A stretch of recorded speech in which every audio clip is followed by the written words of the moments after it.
More incredible stories of the events and the people that shaped the NFL over the past 100 years. Here's our guy, Rich Eisen, with another installment of the NFL 100 Minute. This one's purple. Look here, I ain't lying, baby. Let's win this today. Let's win this today. Let's go. The Purple People Eaters, true to their nickname, swallowed up offenses for over a decade, beginning in the late 60s.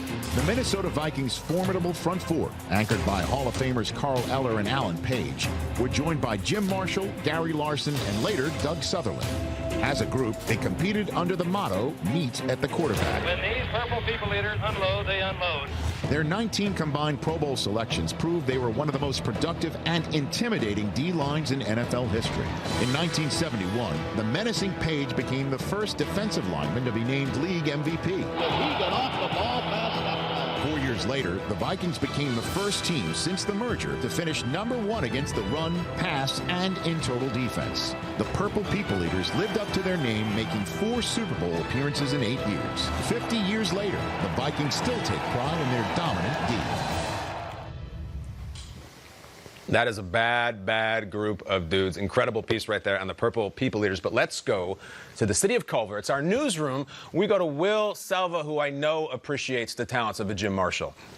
Absolutely, absolutely. Love the Orange Crush, Steel Curtain, the Gold Rush. All those were fantastic defenses back in the day. Meanwhile, teams currently aren't waiting for the October 29th trade deadline to make moves. No. They're making deals right now.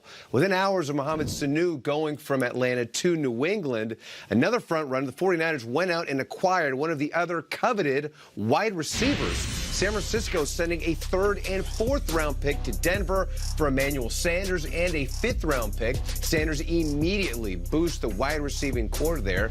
He already appeared on his way out of the Mile High City. As John Elway said, both sides had issues, and they felt it was a good time to go in different directions. Now, Sanders and Sanu, not the only players on the move on Tuesday. The Seahawks acquiring safety Quandre Diggs and a 2021 7th round pick from the Lions for a 2020 5th round pick.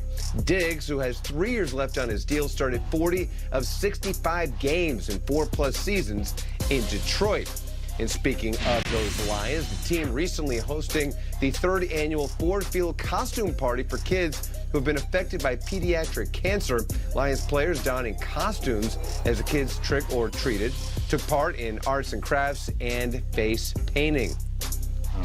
And sticking with Detroit, running back Kerryon Johnson is suffering yet another injury that will cut his season short again. A knee injury forcing the team to place him on injured reserve. Johnson could potentially return to Week 16 against the Broncos. Last season, he played only 10 games after a left knee injury. And so one Johnson expected to replace another. Rookie Ty Johnson likely to take over a bulk of the carries in Kerryon's absence. J.D. McKissic also there. So they're looking to have a running back by committee in Detroit, which could have some fantasy implications, Kay.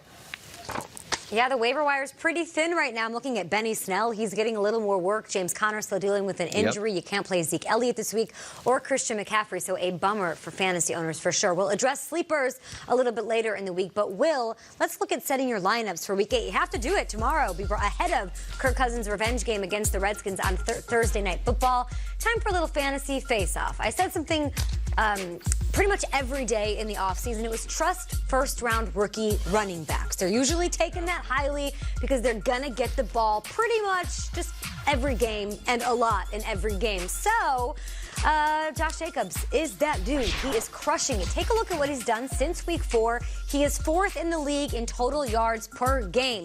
He's getting the rocket time. I mean, Chris Carson, he's had 4 straight games with over 20 touches. Josh Jacobs is doing better than even he is. So how much do I like him this week?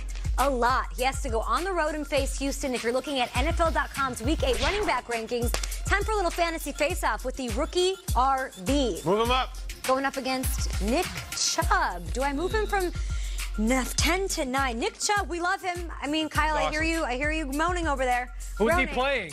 Who's Had he to playing? go up to New England to face the Patriots. Nobody is really running on New England. The only running back to have success was Frank Gore. To your point about the Bills getting something against this defense, I like Nick Chubb a lot. I wouldn't be surprised if he goes off. I definitely think he belongs in the top 10.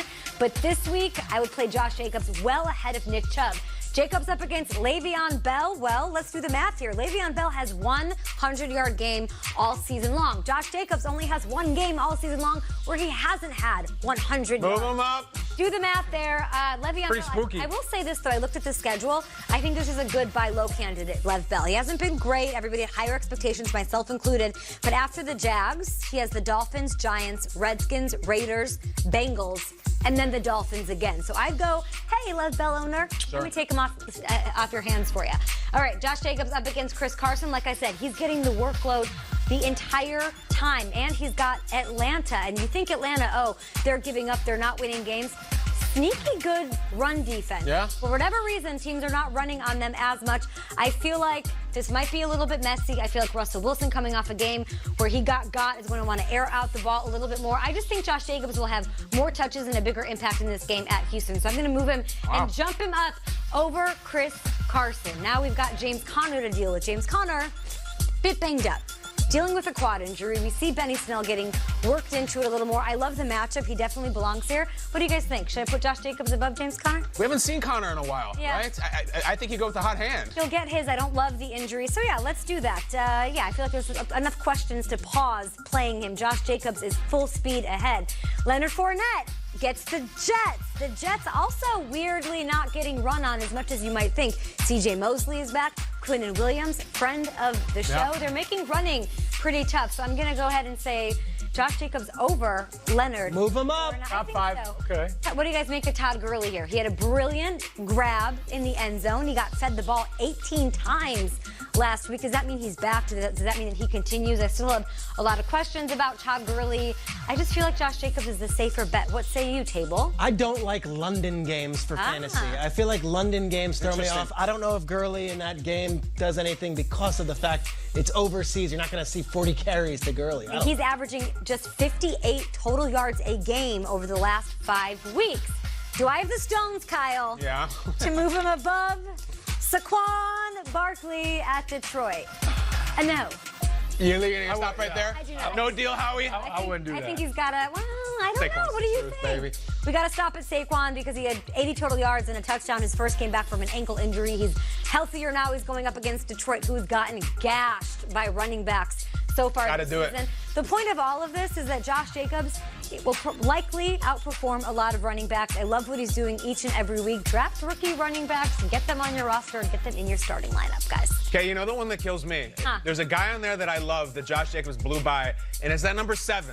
Chris Carson's been really good and really steady this year. Yeah, he has, but they're sneaky good against the run. Just one running back over 75 yards on the ground over the past 5 weeks. I feel like we say this about Atlanta a lot. They always get got in the receiving game with running backs. Chris Carson isn't really used that way, right? He's not a pass-catching running back. It's just not his game against. Maybe Tyler Lockett has a big day. You know, Hopefully he does. all offseason you told us to take rookie running backs. I took David Montgomery. Don't talk. Why are you going to bring me I down? should have taken Josh Jacobs. Why are you bringing me down? You said Josh Jacobs. I should have listened to you. That's David it. Montgomery. I mean, I said David Montgomery too. A lot of Montgomery, Mr. August. What are you gonna do? That's fantasy football August talk talk for you. now. A little fantasy fake. Melvin Gordon makes an interesting comment about his holdout earlier this season, and you'll hear it here first. We are revealing the players of the week. Rodgers has to be a player of the week, yeah. He was Yeah, 6 that was touchdowns. Yeah, that was really Danica thought he did good. Sam Darnold. Hey, Kirk Cousins.